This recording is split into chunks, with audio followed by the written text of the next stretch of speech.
لذ بالجلال الواحد الديان تلقى المسرة والقطوف دواني. میرے محترم بزرگوں اور عزیز بھائی، یہ سورہ ماعون کا خلاصہ بیان ہو رہا ہے۔ اس سورہ مبارکہ میں چند اہم باتوں کی طرف اشارہ کیا جا رہا ہے، ایمان والوں کو سمجھایا جا رہا ہے کہ یہ جو چند باتیں، چند افعال، چند اعمال، تقریباً 6 باتیں ہیں، 6 اعمال ہیں، فرمایا کسی مومن کو زیب نہیں دیتا، ایمان والے میں یہ چیزیں نہیں ہونی چاہیے۔ جو سچا پکا مومن ہو اسے چاہیے کہ ان چیزوں کے اختیار کرنے سے اجتناب کرے، پرہیز کرے۔ یہ 6 باتیں عام طور پر منافقین اور کفار میں ہوتی ہیں، ایمان والوں میں نہیں ہوتی۔ ان میں سے پہلی بات فرمائی کہ قیامت کی تکذیب، ارأیت الذی یکذب بالدین، کہ آپ نے دیکھا ہے شخص کو جو بدلے کے دن کو جھٹلاتا ہے، یعنی قیامت کا انکار کرتا ہے۔ اب قیامت کا انکار ایک تو قولاً ہوتا ہے، یہ تو مومن کر نہیں سکتا، ایک فعلاً ہوتا ہے، یعنی ایسے کاموں کا اختیار کر لینا جن کا اللہ تعالیٰ نے اختیار کرنے کو منع فرمایا، یعنی معصیتوں کا ارتکاب کرتا رہے، گناہوں کا ارتکاب کرتا رہے، ہر وقت گناہوں میں مبتلا رہے۔ اب جو شخص ہر وقت گناہوں میں مبتلا ہے، اللہ تعالیٰ کے احکامات کی پامالی میں لگا ہوا ہے، وہ گویا اپنے عمل سے یہ بتلانا چاہتا ہے کہ قیامت ویامت کچھ بھی نہیں ہے، کوئی بدلے کا دن نہیں ہے، کوئی حساب کتاب نہیں ہے، اپنے عمل سے یہ ظاہر کرتا ہے۔ فرمایا کہ یہ مومن کو زیب نہیں دیتا کہ قیامت کو بھول کر زندگی گزارے، بدلے کے دن کا احساس ہی نہ کرے، بدلے کے دن کی فکر ہی نہ کرے، اور بس اپنی مستیوں میں مست رہے، اپنی زندگی میں مگن رہے، بس یہ سوچے کہ بھئی جو کرنا ہے یہیں کر لو، وہاں کی وہاں دیکھ لیں گے، وہاں دیکھیں گے، جو وقت آئے گا تو دیکھ لیں گے۔ یہ سوچ مومن کی نہیں ہوتی۔ مومن تو ہر وقت آخرت کی فکر میں رہتا ہے، ہر وقت آخرت کا دھڑکا لگا رہتا ہے۔ نماز پڑھ کر بھی یہ سوچتا ہے پتہ نہیں قبول ہوگی کہ نہیں ہوگی، پتہ نہیں اللہ کے دربار میں یہ قابل قبول ہے کہ نہیں، ایسا نہ ہو کہ میری اس نماز پر ہی پکڑ ہو جائے، یعنی نیکی کرتے ہوئے بھی ڈرے گا۔ اور جس کو قیامت کی پرواہ نہیں ہے وہ گناہ کر کے بھی فکر نہیں کرے گا، اسے گناہ کر کے بھی فکر نہیں ہوگی، اور جسے قیامت کا دھڑکا لگ گیا اسے نیک عمل کر کے بھی فکر چڑھ جائے گی۔ تو ایک بات یہ فرمائی سورہ مبارکہ میں کہ قیامت کی تکذیب نہ کی جائے، نہ قولاً کی جائے نہ فعلاً کی جائے۔ دوسری بات فرمائی فَذَلِكَ الَّذِي يَدُعُّ الْيَتِيمَ، بس یہ وہ شخص ہے جو یتیم کو دھکے دیتا۔ اس میں اشارہ ہے کہ دیکھو یتیموں کی خبر گیری کیا کرو، ان کی فکر کرو، ان پہ خرچ کرو، ان کی دلجوئی کرو۔ یہ مستقل ایک باب ہے، اس پہ تفصیلی کلام پہلے ہو چکا ہے۔ وَلَا يَحُضُّ عَلَىٰ طَعَامِ الْمِسْكِينِ، اور تیسری بات کہ مسکینوں کے کھانا کھلانے پر ابھارتا نہیں ہے، کھانا کھلانے کی لوگوں کو رغبت اور شوق نہیں دلاتا کہ بھئی فقراء مساکین کو کھانا کھلاؤ، بس جو مال جمع پونجی ہے اسے اپنے بینک بیلنس بڑھانے میں لگا رہتا ہے، اور یہ پرواہ نہیں کہ پڑوسی کس حال میں ہیں، رشتہ دار کس حال میں ہیں، عزیز و اقارب کس حال میں ہیں، اس کی پرواہ نہیں کرتے، احساس ہی نہیں ہے۔ تو اصل بات جو ہے وہ پہلی بات کہ جب قیامت کا استحضار نہیں ہوتا تو آدمی مال بڑھانے کی فکر میں ایسا منہمک ہوتا ہے کہ بھئی 2 کے 4، 4 کے 8، 8 کے 16 کے چکر میں اتنا لگتا ہے کہ یہ پرواہ نہیں ہوتی کہ پڑوسیوں کا کیا حال ہے۔ رشتہ دار کس حال میں ہیں، عزیز و اقارب کی کیا پوزیشن ہے، کس حالت میں وقت گزار رہے ہیں، اور جہاں ناموری کا وقت آئے گا وہاں لاکھوں خرچ کر دے گا۔ قریبی عزیز وہ کرائے کے مکان میں رہتا ہے، اس کے پاس اتنا بھی نہیں ہے کہ وہ کرایہ ادا کر سکے، اس کو کوئی پرواہ نہیں ہوگی، اور جب ناموری کا وقت آئے گا تو 25 لاکھ کا کھانا کر دے گا، کہتا ہے کہ 25-30 لاکھ روپے بھائی کیا نہیں کرنے چاہیے، کہ اللہ نے دیا ہے تو کرو بھائی، ناجائز تھوڑی ہے، حد مبارک میں رہتے ہوئے کچھ بھی کر لو بھائی، عزیز و اقارب کو کھلا رہے ہم، بھائی عزیز و اقارب کو کھلا تو رہے ہو، 25-30 لاکھ کا کھانا تو کر رہے ہو، اگر یہی پیسے بچا کر اس مسکین کو مکان دلا دیتے تو ہر مہینے کا کرایہ تو بچ جاتا اس کا، مگر اس کی اسے پرواہ نہیں ہوتی، وہ اپنی مستیوں میں مست ہوتا ہے، اپنی دنیا میں مگن ہوتا ہے۔ تو فولا یحض ولا طعام المسکین، مسکین کے کھانا کھلانے کی ترغیب لوگوں کو نہیں دیتا، ترغیب وہ دے گا جو خود کھلائے گا۔ تو معلوم ہوا کہ اپنے مال میں مساکین کا حق رکھے، یتیموں کا حق رکھے، اور ہر وقت آخرت کی فکر رکھے۔ یہ 3 کام تو ایسے ہیں جو عام طور پر کافروں میں ہی ہوتے ہیں، قیامت کی تکذیب اور اپنے مستیوں میں مست رہنا۔ آگے 3 کام جو بتائے جا رہے ہیں وہ منافقین کی صفات ہیں، ایمان والے اس سے بھی محفوظ ہوتے ہیں۔ فویل للمصلین، نمازیوں کے لیے ہلاکت۔ یہ آیت بہت قابل فکر ہے، یہاں یہ نہیں بتایا جا رہا کہ نماز نہ پڑھنے والوں کے لیے ہلاکت، یہاں فرمایا جا رہا ہے کہ نمازیوں کے لیے ہلاکت۔ فویل للمصلین، مصلین نمازیوں کے لیے ہلاکت، یعنی نماز بھی پڑھ رہا ہے، ہلاکت کے گڑھے میں بھی جا رہا ہے۔ اب اس سے اندازہ لگائیے کہ جو نماز نہیں پڑھ رہا وہ کتنی ہلاکت میں ہے، کتنے خطرے میں ہے، کتنی نقصان میں ہے، کتنے گھاٹے میں ہے۔ فویل للمصلین، نمازیوں کے لیے ہلاکت ہے۔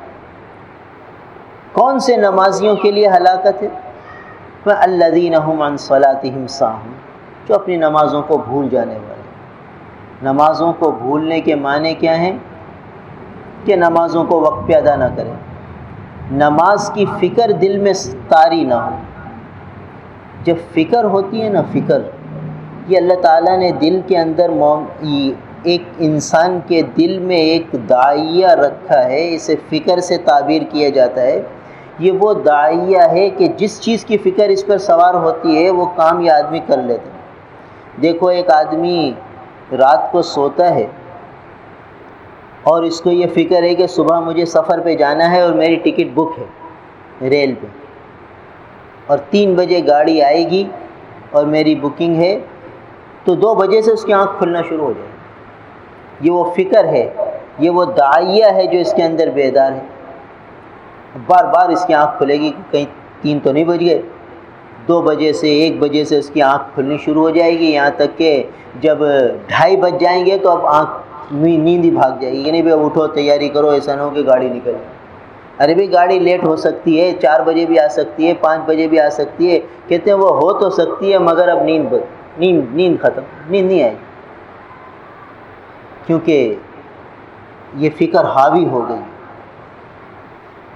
تو ایمان والا جو ہوتا ہے اسے ہر وقت نماز کی فکر ایسی حاوی ہوتی ہے، نماز کی فکر اس کو ایسی طاری ہوتی ہے کہ وہ ہر وقت بے چین رہتا ہے، اور جب رات کو سوتا ہے تو فجر کی فکر ایسی حاوی ہوتی ہے کہ کئی مرتبہ آنکھ کھلتی ہے کہ کہیں فجر کا وقت نہیں ہوگا۔ تو معلوم ہوا کہ جو منافق ہوتا ہے اسے پرواہ نہیں ہوتی، لہذا وہ ایسی گہری نیند سوتا ہے کہ آنکھیں نہیں کھلتی، اور مہینوں ہو جاتے ہیں فجر ضائع ہوتی ہے، حالانکہ 4 وقت پابندی سے پڑھتا ہے، فجر برباد کرتا رہتا ہے۔ اور ایک روایت میں آتے ہے کہ منافقین پر فجر بھاری ہے، عشاء بھاری ہے۔ تو معلوم ہوا کہ یہ منافقانہ صفت ہے نماز کو بھول جانا۔ تو آدمی اپنا جائزہ لے، اپنے ایمان کا جائزہ لے کہ بھئی نماز کی پابندی ہمارے اندر ہے یا نہیں، نماز کی فکر کا داعیہ ہمارے دل کے اندر ہے یا نہیں، نماز کی ہر وقت فکر ہمیں طاری ہے کہ نہیں۔ یہ جو نماز کی ہر وقت فکر طاری ہو جائے یہ عبادت ہے، یہ بہت بڑی بندگی ہے، کیونکہ نماز فرض ہے، اور فرض کے معنی یہ ہیں کہ یہ عمل بندے کو لازمی طور پر کرنا ہے تاکہ اس کی بندگی کا اظہار ہو، تاکہ پتہ چلے کہ یہ اللہ کا بندہ ہے۔ اسی لیے اسے 5 مرتبہ دربار عالی میں بلایا جاتا ہے کہ آ جاؤ اپنی بندگی کا ثبوت پیش کرو۔ اب جب یہ 5 وقت تو آ رہا ہے اور بیچ کے اوقات میں اسے فکر ہے، تو ایک روایت میں آتا ہے کہ نماز کا انتظار کرنے والا ایسا ہے جیسے نماز میں ہو، جیسے نماز پڑھ رہا ہو۔ تو اب گویا کہ فجر کے بعد سے ظہر کی فکر سوار ہے کہ ظہر میں کہاں پڑھوں گا، 1 بجے پڑھوں گا، 1:30 بجے پڑھوں گا، 2 بجے پڑھوں گا، 2:30 بجے پڑھوں گا، فلاں مسجد میں پڑھوں گا، فلاں جگہ ہوں گا۔ تو اب دیکھیے اسے صبح سے ہی ظہر کی فکر ہے۔ ظہر کے بعد عصر کی فکر ہو گئی کہ فلاں مسجد میں 5:30 بجے، 5:45 بجے، 6 بجے میں کہاں پڑھوں گا، کون سی مسجد میں پڑھوں گا، مجھے کیا کام ہے، میری کیا مشغولیتیں ہیں۔ تو اب ایک نماز کے بعد دوسری نماز کی فکر اس کو طاری ہے، اس پر حاوی ہے، اس کی وہ پلاننگ بناتا ہے، تو سمجھو کہ یہ نمازی ہے اور اس نے نماز کو نہیں بھولا۔ اور جو نماز بھول گیا اس نے فجر پڑھ کے کبھی دیکھیں گے، ظہر کو ظہر کے وقت میں دیکھیں گے، وقت ملے گا پڑھ لیں گے جماعت سے، کوئی سی بھی مسجد میں پڑھ لیں گے، اور نہیں ملا تو اپنی پڑھ لیں گے، اور اپنی نہیں پڑھ سکے تو قضا کر لیں گے۔ اللہ غفور الرحیم ہے بھائی، یعنی پرواہ نہیں ہے کوئی۔ تو منافق جو ہے اس کے دل میں نماز کی فکر نہیں ہوتی، اور ایمان والا اس کے دل میں نماز کی ہر وقت فکر ہوتی ہے۔ لہٰذا سفر جب شروع کرے گا تو ہر وقت بے چین کہ بھئی میں کب سفر شروع کروں، کون سی گاڑی میں مجھے نماز ملے گی، کون سی جگہ میں پہنچوں گا۔ ایک جگہ ہماری تشکیل ہوئی فیصل آباد میں، تو وہاں ایک 70 سال کے بوڑھے ملے، تو وہ فجر تہجد میں مسجد میں آ جاتے تھے، تہجد اور اشراق تک رہتے تھے، اور پھر چاشت کے وقت آ جاتے تھے اور ظہر تک مسجد میں رہتے تھے، پھر ظہر سے عصر تک آرام کر کے عصر میں جو آتے تھے تو عشاء پڑھ کے جاتے تھے، اور نماز کے بعد پھر قرآن لے کر بیٹھ جاتے تھے۔ تو ایک دن کہنے لگے بھئی مجھے میرے لیے دعا کرنا، میری تلاوت بہت کم ہو گئی ہے، بہت کم ہو گئی۔ میں نے کہا حضرت کتنی تلاوت ہو رہی ہے؟ کہا صرف 15 سپارے ہو رہے ہیں، صرف 15۔ پہلے میرے ایک قرآن روز ہو جاتا تھا، اب 15 ہو رہی ہے، بہت ذوف آ گیا، یعنی 15 سپاروں پر حسرت ہو رہی ہے، اور ہم اپنا حال دیکھیں تو 1 سپارہ بھی نہیں ہو رہا، اور حسرت بھی نہیں ہے، فکر بھی نہیں ہے، پرواہ بھی نہیں ہے کہ ہمارا آخرت کا کتنا نقصان ہو رہا ہے، اس طرف احساس بھی نہیں، اور ان کو یہ فکر تھی۔ پھر ایک دن کہنے لگے کہ بھائی پتہ نہیں کتنے سال بتائے، کتنے سال سے میری تکبیر اولیٰ بھی فوت نہیں ہوئی۔ ہم نے کہا حضرت جماعت سفر میں تو آپ جاتے ہوں گے، سفر میں تو جماعت فوت ہو جاتی ہوگی۔ تو فرمایا کہ میں سفر بھی میں نے بہت کیے ہیں، مگر اللہ کے فضل سے سفر میں بھی میں نے مسجد کی جماعت کا اہتمام کیا۔ کہا حضرت آپ فیصل آباد سے کراچی گئے ہیں؟ کہا ہاں کئی دفعہ کراچی جانا ہوا، مگر میں ریل کا سفر نہیں کرتا۔ کیا کرتے ہیں؟ کہا بس کا سفر کرتا ہوں، اور جب میں یہاں فیصل آباد سے بیٹھتا ہوں فجر کے بعد تو میں دیکھتا ہوں کہ ظہر کے وقت میں کون سے شہر میں پہنچوں گا، اور اس شہر میں مجھے جماعت سے مسجد کی نماز کہاں ملے گی، وہاں کے ٹکٹ لیتا ہوں، وہاں تک بس میں بیٹھتا ہوں۔ پھر وہاں سے جب میں اطمینان سے ظہر پڑھ لیتا ہوں تو اب یہ دیکھتا ہوں کہ عصر میں گاڑی کہاں پہنچے گی، عصر میں جہاں گاڑی پہنچے گی وہاں جماعت سے مسجد کی جماعت پکڑوں گا، تکبیر اولیٰ حاصل کروں گا، پھر آگے سفر شروع کروں گا۔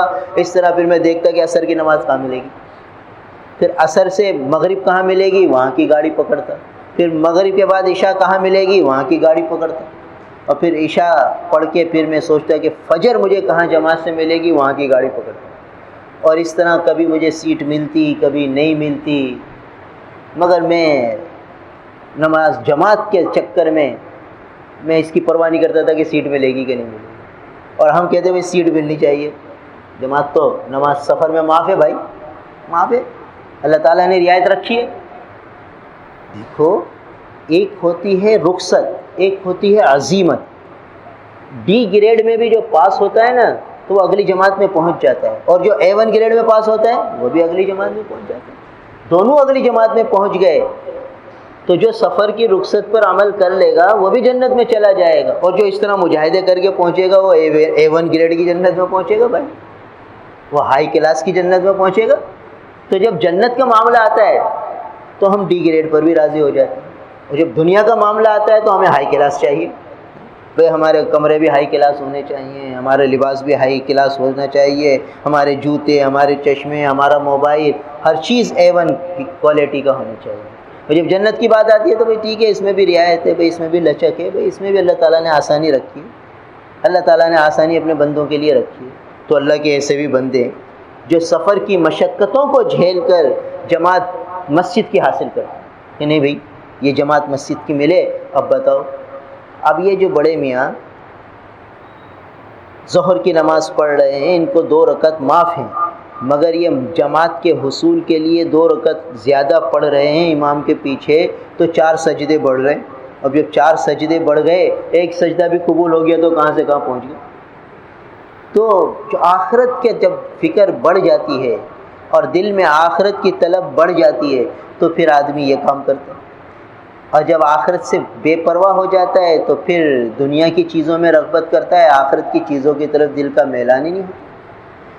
تو بہرحال یہاں فرمایا گیا کہ فویل للمصلین، نمازیوں کے لیے ہلاکت ہے، الذین هم عن صلاتهم ساہون، جو اپنی نمازوں کو بھول جانے والے ہیں، یعنی نمازوں کی انہیں پرواہ نہیں ہوتی، فکر نہیں ہوتی، ذہن پر ہر وقت یہ فکر حائل نہیں ہوتی، غالب نہیں ہوتی کہ مجھے نماز پڑھنی ہے اور تکبیر اولیٰ سے پڑھنی ہے اور پہلی صف میں حاصل کرنی ہے اور میں کون سی مسجد میں کون سی نماز پڑھوں گا، یہ اس کو احساس نہیں ہوتا.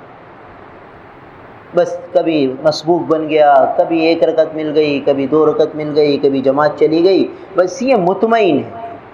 تو بھائی یہ جو اطمینان ہے یہ خطرے کی چیز ہے. ہر وقت مومن فکر مند رہے، ہر وقت آخرت کے عالی درجات کو حاصل کرنے کی اس پر فکر حاوی ہو. تو ایک تو فرمایا کہ نمازیوں کے لیے ہلاکت ہے، جو اپنی نمازوں کو بھول جاتے ہیں، یعنی نمازوں کو وقت پر نہ پڑھنا، نمازوں کو قضا کر دینا، نمازوں میں دھیان نہ رکھنا، خشوع خضوع کا اختیار نہ کرنا، جلدی جلدی نماز میں لگ جانا اور فارغ ہو جانا. یعنی ہمارا حال یہ ہے کہ ہمارا نماز میں دل نہیں لگتا، سجدے میں دل نہیں لگتا، فرصت کے باوجود. یعنی ہم نماز سے ایسے غافل ہیں کہ فرصت ہے، آج جمعہ کا دن ہے، اب ہمارا عصر تک کوئی کام نہیں، ہمارا کوئی کام نہیں. اب اگر ہم یہ سوچیں کہ چلو 2 رکعت نفل پڑھتے ہیں اور لمبی پڑھتے ہیں، کم از کم آدھے گھنٹے کی یا پونے گھنٹے کی 2 رکعت پڑھتے ہیں، اور اس میں سبحان ربی العظیم ایک رکعت میں 70 دفعہ پڑھیں گے، سبحان ربی الاعلیٰ 70 دفعہ پڑھیں گے. یہ سوچ کے اگر ہم نماز شروع بھی کریں گے نا تو 70 کے بجائے 30 پر ہی ہم بس ہو جائیں گے، 25 پر 20 پر بس ہو جائیں گے. کیوں؟ کہ رغبت نہیں ہے، شوق نہیں ہے. اور ایسے بھی اللہ کے بندے گزرے کہ جب کہتے آج سجدے کی رات ہے، پھر 6 گھنٹے کی رات ہے تو 6 گھنٹے کا سجدہ تھا، تو سجدہ 6 گھنٹے کا، سبحان ربی الاعلیٰ میں لگے ہوئے ہیں اور ان کا جی نہیں کرتا کہ سر اٹھائیں. اور ہمارا حال یہ ہے کہ ہم تو بھی 10-15 دفعہ پڑھ کر ختم. تو روایت میں آتا ہے کہ ایک دفعہ اللہ کے رسول صلی اللہ علیہ وسلم نے رات کے وقت نماز کی نیت باندھی اور پہلی رکعت میں سورہ بقرہ تلاوت فرمایا. سورہ بقرہ میں تقریباً 40 منٹ لگتے ہیں اگر ہم لوگ جو جلدی جلدی پڑھیں تو. راوی فرماتے ہیں اس کے بعد اللہ کے رسول صلی اللہ علیہ وسلم نے جب رکوع فرمایا تو سبحان ربی العظیم پڑھتے رہے، اور جتنی دیر کا قیام تھا اتنی دیر کا رکوع تھا، 40 منٹ کا رکوع. اور 40 منٹ میں آپ اندازہ لگائیے کہ سبحان ربی العظیم کتنی دفعہ پڑھا ہوگا. پھر فرماتے ہیں کہ قوما فرمایا تو ربنا لک الحمد لربی الحق لربی الحق لربی الحق، یہی پڑھتے رہے، اور گویا جتنی دیر کا رکوع تھا اتنی دیر کا قوما تھا، 40 منٹ کا قوما، پھر 40 منٹ کا سجدہ، پھر 40 منٹ کا جلسہ، پھر دوسرا سجدہ. تو اب رسول اللہ صلی اللہ علیہ وسلم کی اتنی لمبی یہ نماز تھی. پھر دوسری رکعت میں آل عمران، پھر وہی اتنے ہی لمبے رکوع، اتنے ہی رب میں سجدے. تو رسول اللہ صلی اللہ علیہ وسلم کو نماز میں مزہ آتا تھا اور جی نہیں کرتا تھا سلام پھیرنے کا. اور یہی حال حضرات صحابہ کرام رضوان اللہ تعالیٰ علیہ مجمعین کا تھا. تو ہمارا اب یہ حال ہو گیا کہ ہمارا سبحان ربی العظیم پڑھ کے تھوڑی سی دیر میں دل بھر جاتا ہے، اب دل چاہتا ہے جلدی سے رکوع سے اٹھیں، جلدی رکوع کریں، جلدی سجدہ کریں، جلدی سلام پھیریں، اور سلام پھیر کر ہم سمجھتے ہیں کہ اللہ کا شکر ہے نماز ادا، یعنی نماز پڑھ کے مطمئن ہو گئے کہ چلو بھائی جان چھوٹی، اور نماز میں جتنی دیر ہے تو ہم چاہتے ہیں جلدی جلدی جلدی جلدی فارغ ہو جائیں۔ یہ جو کیفیت ہے یہ ختم کرنی ہے، اور یہ کیفیت ہو کہ بھائی نماز میں لگے رہیں، سلام نہ پھیریں، یہ کیفیت حاصل کرنی ہے، اور یہ آہستہ آہستہ ملتی ہے۔ پھر ایسے اللہ کا نیک بندے بھی ہوتے ہیں کہ جن کو نماز میں مزہ آتا ہے، سلام پھیرنے کا جی نہیں کرتے۔ تو آج ہم فرصت کے اوقات میں، جیسے جمعے کا دن ہوتا ہے، فرصت کا دن ہوتا ہے، چھٹی کا دن ہوتا ہے، لمبی لمبی نماز پڑھنے کی مشق کریں کہ بھئی آج 2 رکعت پڑھتے ہیں، دیکھیں کتنی دیر ہو، لمبے 2 رکعتیں پوری ہوتی ہیں، 20 منٹ کی، 30 منٹ کی، 40 منٹ کی، یا آدھے 1 گھنٹے کی 2 رکعت، اس کی مشق کرنی چاہیے تاکہ عادت بنے۔ پھر جب نماز میں دل لگ گیا تو پھر امید ہے کہ اعمال صالحہ کی رغبت اور شوق ذوق کا آدمی کو جو ہے ذوق شوق کی طرف دل مائل ہوگا، اور آگے اس کی ترقی ہوگی۔ تو فرمایا کہ الذین هم عن صلاتهم ساہون، ان نمازیوں کے لیے ہلاکت ہے جو نمازوں کو بھول جانے والے ہیں، یعنی نہ نماز میں خشوع و خضوع کا اہتمام کرتے ہیں، نہ نمازوں میں دھیان جماتے ہیں، اور نہ نمازوں کی فکر کرتے ہیں، اور نہ نمازوں کا اہتمام کرتے ہیں، اور نمازیں قضا ہو جائیں یا کچھ بھی ہو جائے ان کو پرواہ نہیں ہوتی۔ ایسے نمازیوں کے لیے ہلاکت ہے۔ الذین هم یراؤون، وہ لوگ ہیں جو ریاکاری کرتے ہیں۔ یہ جو ریاکاری ہے، یہ ریا کس چیز کا نام ہے؟ کہتے ہیں کہ اللہ کے غیر کی نیت سے عمل کرنا، عمل خیر کو، نیکی کے عمل کو اللہ کے غیر کی نیت سے کرنا کہ اللہ کا غیر میری تعریف کرے، اللہ تعالیٰ مجھے اس پر اجر دیں، اللہ تعالیٰ راضی ہو جائیں، اللہ تعالیٰ کی رضا مجھے مل جائے، یہ جذبہ نہ ہو۔ یہ جذبہ ہو کہ لوگ میری تعریف کریں، لوگ جو ہے مجھے اچھا سمجھیں، اس نیت سے، اس ارادے سے جو عمل کیا جائے گا وہ ریاکاری بنے۔ اور اگر یہ ارادہ نہیں ہے، نماز پڑھ رہا ہے، نوافل پڑھ رہا ہے، اور لمبے لمبے نوافل پڑھ رہا ہے، اور لوگ دیکھ رہے ہیں کہ بھئی ماشاءاللہ بڑے لمبے نوافل پڑھ رہا ہے، مگر اس کی توجہ لوگوں کی طرف نہیں ہے، اس کا دھیان یہ ہے کہ اللہ راضی ہو جائے، تو پھر چاہے لوگ اس کی تعریف کریں، چاہے اس کو بزرگ سمجھیں، اس کی توجہ چونکہ لوگوں کی طرف نہیں ہے، اس کا مقصد رضا الہی ہے، تو پھر یہ ریا نہیں، پھر یہ ریا نہیں۔ بعض لوگ لوگوں کے دیکھنے کی وجہ سے عمل چھوڑ دیتے ہیں، کہتے کہ یار لوگ دیکھ رہے ہیں، لوگ پتہ نہیں بزرگ سمجھیں گے، ریاکاری ہو جائے گی۔ تو لوگوں کے دیکھنے کی وجہ سے عمل کو چھوڑ دینا یہ بھی ریاکاری ہے، یعنی عمل نہ کر کے بھی یہ ریاکار بن گیا، کیونکہ اس نے جو عمل چھوڑا ہے لوگوں کے لیے چھوڑا۔ جیسے لوگوں کے لیے عمل کرنا ریاکاری ہے، ایسے لوگوں کے لیے عمل نہ کرنا بھی ریاکاری ہے۔ تو اب اس نے عمل چھوڑ کر بھی ریاکاری کو اختیار کیا، تو اس لیے آدمی عمل کرتا رہے، اور عمل سے پہلے یہ نیت کرے یا اللہ میں آپ کو راضی کرنے کی نیت سے یہ عمل کروں۔ جو عمل کرے نیت یہ کرے کہ یا اللہ آپ کی رضا میرا مقصود ہے، ایک لمحے کے لیے یہ دھیان جمایا، پھر بھلے کتنے ہی خیال آئیں، کتنے ہی وسوسے آئیں، کتنا ہی یہ دل میں آئے کہ لوگ دیکھ رہے ہیں، لوگ تعریف کر رہے ہیں، ریاکاری ہو رہی ہے، کتنے ہی جذبے آئیں، دل میں اس بات کو جگہ نہ دے کہ بھئی ریاکاری ہو رہی ہے، کیونکہ اس نے عمل کے شروع میں یہ جذبہ رکھا تھا، یہ قصد کیا تھا، یہ ارادہ کیا تھا کہ میں اللہ کو راضی کرنے کے لیے عمل کروں، تو اب یہ ریا سے پاک ہو گیا، یہ اخلاص آ گیا۔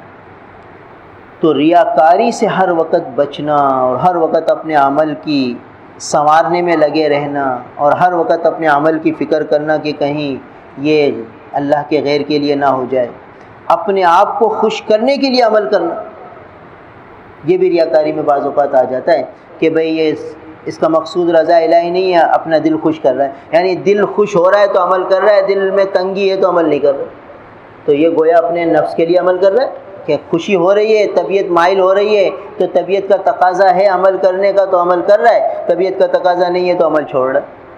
تو اس نے تو اپنی نفس کے لیے کام کیا کہ نفس خوش ہوتا ہے تو عمل کرتا ہے، نفس خوش نہیں ہوتا تو عمل نہیں کرتا۔ اسی لیے اکابر فرماتے ہیں کہ اپنے معمولات آدمی مقرر کرے، کچھ اذکار، کچھ ذکر کا معمول بنائے، کچھ نوافل کا معمول بنائے، کچھ تلاوت کا معمول بنائے، اس کے اوقات متعین کرے اور ان اوقات کی پابندی کے ساتھ یہ عمل کرے، پھر اس عمل میں مضبوطی سے لگا رہے، نئے لوگوں کے لیے اس عمل کو چھوڑے، نہ لوگوں کے لیے یہ عمل کرے، اپنے وقت میں اپنے کام میں لگا رہے، بس یہ آدمی آہستہ آہستہ منزل کو پا لے، اور کچھ بھی نہ کرے اور سوچتا رہے یار میں تو کچھ بھی نہیں کر رہا، میں تو کچھ بھی نہیں کر رہا، اور کرتا بھی کچھ نہیں، تو خالی سوچنے سے کچھ بھی نہیں ہوگا۔ عمل پر آئے، آہستہ آہستہ عمل میں آگے بڑھے، پھر اللہ تعالیٰ مدد فرماتے ہیں۔